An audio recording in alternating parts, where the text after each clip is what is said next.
美国两党终于达成共识，本周结束政府关门。那他们双方都获得了什么呢？实实在在的利益。第二场博弈啊，可能会在12月份。另外，中国的外交官为什么都纷纷要当战狼？它的好处啊，今儿我一次给你聊透。第三就是中国的银行都开始卖房了，房价是不是到了拐点了呢？大家好，我是大卫，我们一起来分析新闻背后的真相。今天是美西时间10月10号，开始咱们今天的国际纵览。5件事啊，先聊第一件，也是全球舆论的焦点。美国两党终于达成了共识，现在啊要进入第二轮的众院的投票。如果不出意外的话，本周就能够结束关门了。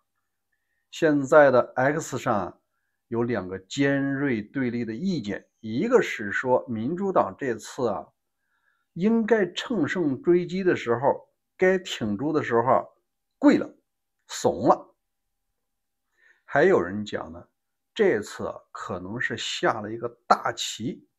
今天我们抛开所有的阴谋论，我们就看看他们双方达成的协议里啊，双方都得到了什么，你就能明白为什么民主党这次选择了暂退一步。其实啊，在有些方面，它实际上是进了2步。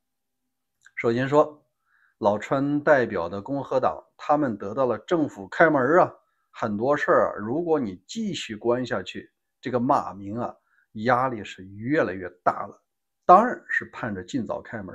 第二啊，关于民主党坚持的全民医保，就是那奥巴马的医保，他只同意12月份进行2轮投票，他可没有同意延期。所以说啊，你总体上看，共和党得到了它最大的利益，政府继续开门。那你说民主党呢？实际上你看起来是8个民主党的叛逃，但你要侧面来看，这8个人他没有连任的这样一个压力。咱们从民主党的角度考虑一下，通过这次8个议员的妥协，也换来了2个利益。第一个就是让大家知道，终究是民主党维护了低层次人们的待遇，无论是食品券还是全民医保。但是呢，第二件事是相当重要，那就是如果参议院60比40通过了，那你接下来他就要到众议院进行第2次的表决，然后是美国总统签署生效。那既然已经从9月份众议院一直关门，其中有一个亚利桑那州的民主党籍的众议员无法宣誓履职，那你既然要投票了，那你当然要在投票之前让这位民主党的众议员啊入职。那民主党就收获了一个机会，既然他入职了，218票成立，他要求公布爱泼斯坦的档案，至少在1月内公布，而这个是老川和他的共和党啊不愿意看到的。但问题是，如果票数够了，按照法律流程，他就必须要走下去。据一些看过爱泼斯坦档案的人讲，这个打击啊可能超过普通人的想象。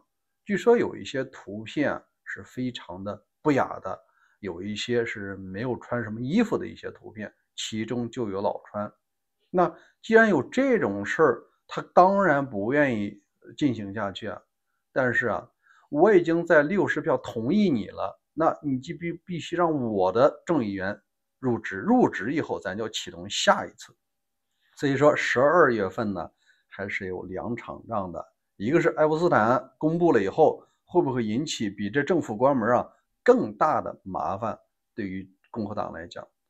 第二啊，就是民众就要看到，民主党已经为我们争取了1个多月了，40多天了，现在到了12月份，这个压力基本上全放在共和党了。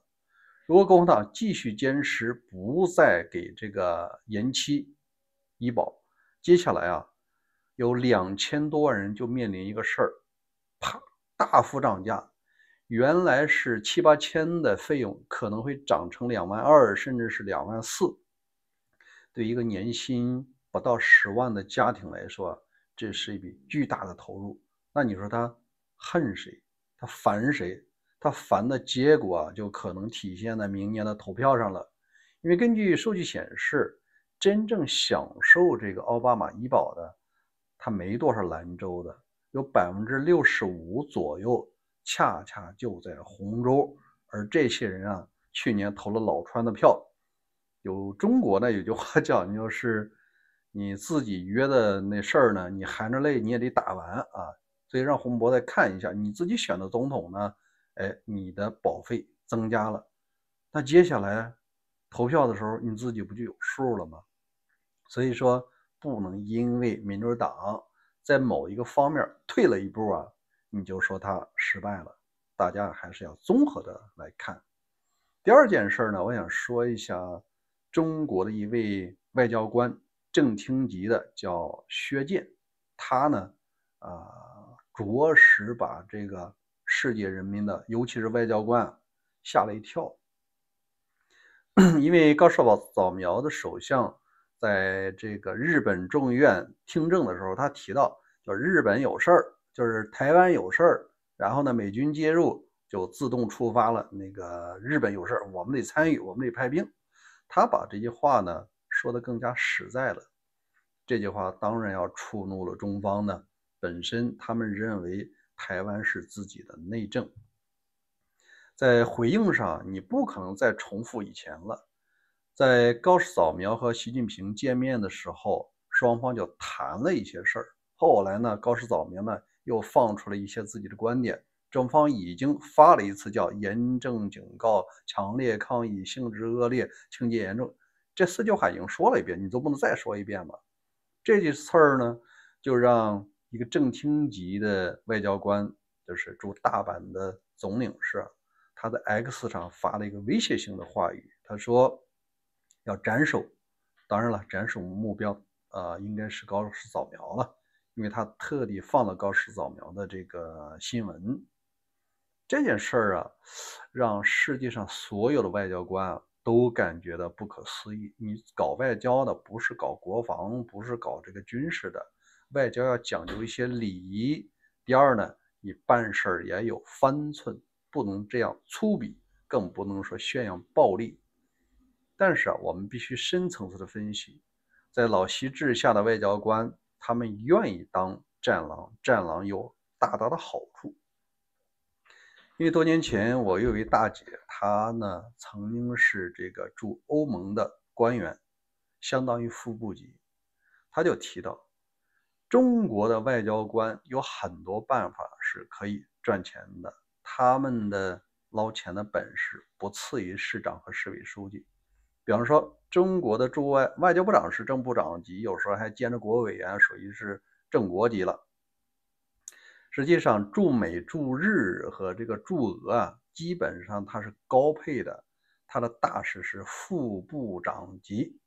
你像秦刚，他不就是驻美大使升到正部长级的部长吗？后来是连升3级。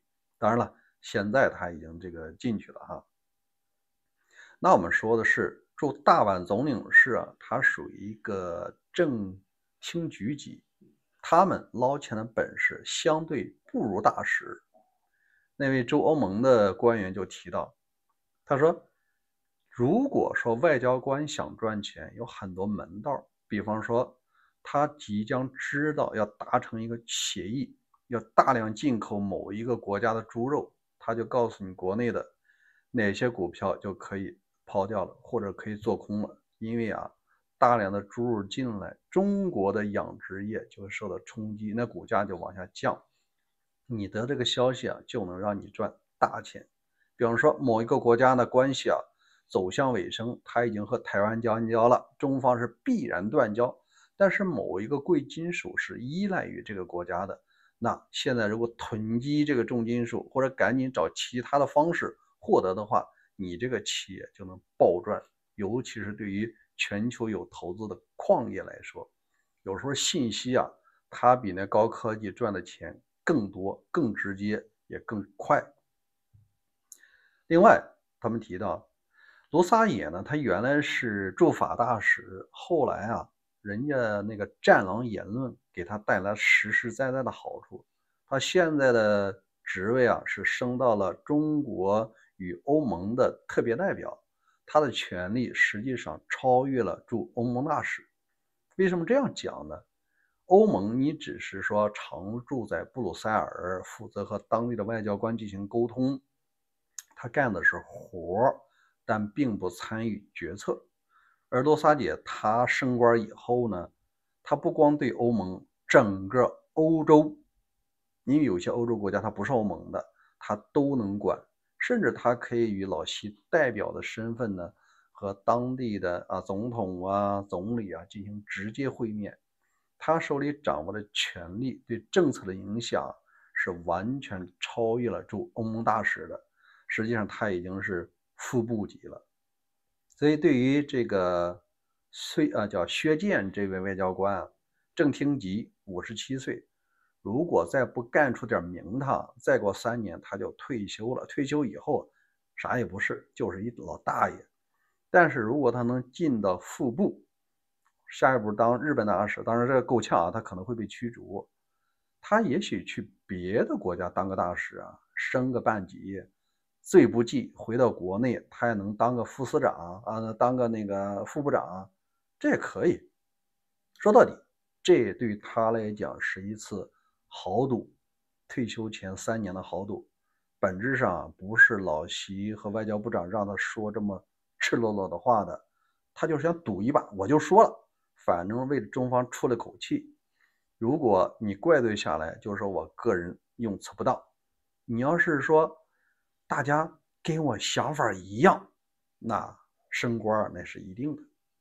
第三个，咱们说一下日本的一个好消息，那就是他们最近要启动一个稀土的自我供给计划，就是在日本的最东端，它叫南鸟岛。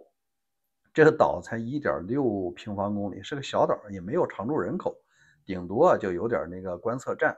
这个岛可是一个真正的宝岛，在它的海底的淤泥里，人们发现了有这个稀土的元素。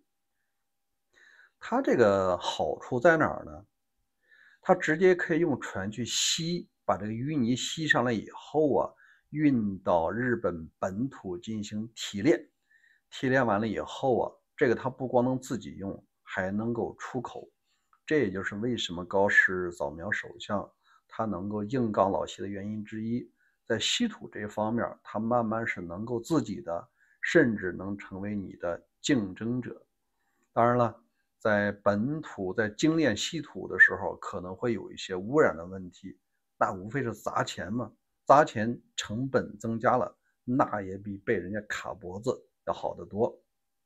而且日本在处理稀土和精炼方面呢，也有一些经验。这些把稀土结束的一些矿渣还可以用来做混凝土，也可以用做别的用途。第四个，我们说一下中亚5国元首，他们组了个团儿，现在来到了美国，双方还达成了一个协议，终究还是和稀土相关的。大家都清楚，因为中国用了稀土卡脖子，它不光卡美国，也卡欧洲、日本和其他地方的脖子，只是痛苦指数不同罢了。那既然说老美已经下了狠心要解决这个问题，除了在自己的国家开采之外，他也在非洲、中亚和欧洲寻找新的矿，目的就是要尽快完成替代。这也算是一个这个跑马理论嘛，谁能跑出来算谁的啊，就谁能先练出来，咱就买谁的。中亚在这儿呢也看到了机会，因为咱们客观的说，中亚这5国在能源上，它和俄罗斯是竞争者，他们也对外卖石油、天然气和矿。说到底，这些国家呢是靠土地爷赏饭吃，没有底下这些玩意儿，它没有什么高科技的东西，只能是靠卖资源。而俄罗斯跟它是竞争的，中国呢买它点东西，但是经常是挑挑拣拣。如果这个国家要发展，还是要找什么财大气粗的人，你赶紧把我地底下这些稀土啊、铜啊、金矿啊给我开采出来，才能改善我们国民的生活，才能发展经济。你看，你老美现在不是被卡脖子吗？你想要稀土吗？我们有，但是我们不会开采，也不会精炼。你投钱呀，咱们成立合资公司，共同发财。第二，这些企业也会获得另外一个收益，就是安全保障。我都跟你有合资公司了，我是你的稀土供应商之一了，你在我这驻点军，不是本身对我的安全也是一个保障吗？谁让他们挨着俄罗斯这种视领土如命的这种侵略成性的民族呢？无论俄乌战争是否打赢打输，即使打输了，他有一天缓过来啊，他还是要侵占邻国土地的。所以美军的进驻，哪怕是仅仅是保护稀土的资源，这对俄罗斯都是一个震慑。第五件事，中国的现在啊，有两个以前从来没有发生过的事儿出现了。那一个是银行开始卖房了，银行手里有很多的法拍的房子，到他这儿了，断供了。那你说这房子原来好卖呀，因为啊，你能打个6折，终究能急速变现。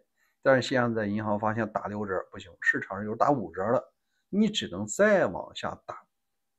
第二啊，广州出现了是先住后买，就是你房子200万，先出10万定金，你自己先住1个月，都是精装房，你喜欢咱们再签合同付尾款，不喜欢的话啊，你这就算白住，我把那10万再退给你。说明什么？说明这房子是真不好卖了。那是否到了拐点呢？远远不够。中国的人口啥时候停止这个萎缩，这儿才有可能恢复拐点。人口是一个最大的影响因素。好吧，今天就聊。另外，我开了一个新的频道，叫大卫军情局，聚焦全球的军事热点和最新的军事科技。如果您感兴趣，欢迎开通小铃铛，然后呢，在我节目置顶的链接里，您关注新的频道。欢迎关注大卫观点和大卫军情局，咱们每天都会更新。明天见。